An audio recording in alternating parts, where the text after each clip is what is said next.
প্রিয় দর্শক, গাইবান্ধা জেলার গোবিন্দগঞ্জ উপজেলার রথের বাজার বিএম উচ্চ বিদ্যালয়ের প্রধান শিক্ষক জনাব আনোয়ারুল ইসলাম, ওনার বিরুদ্ধে অভিযোগ উঠেছেন। উনি ছাত্রদের কাছ থেকে সার্টিফিকেট প্রদানের বিনিময়ে 100 টাকা করে নিয়েছেন এবং যারা এই 100 টাকা দিতে পারেননি তাদেরকে উনি সার্টিফিকেট দেননি বলেই আমাদের কাছে অভিযোগ এসেছে।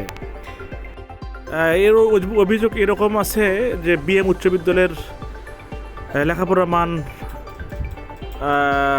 খুব একটা ভালো নয়, কিন্তু দুর্নীতিতে উনি শীর্ষে আছে বলে আমাদের কাছে অভিযোগ করেছে।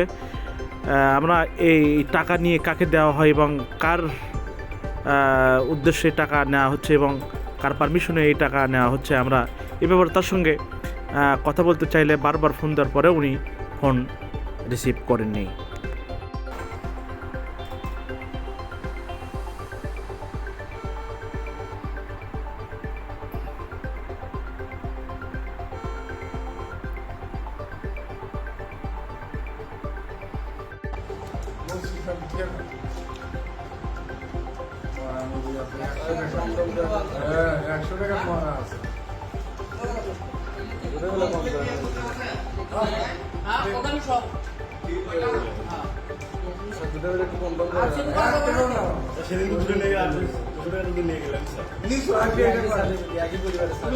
এক পরিবারের 100 টাকার তুলবে এত কথা বলা লাগে।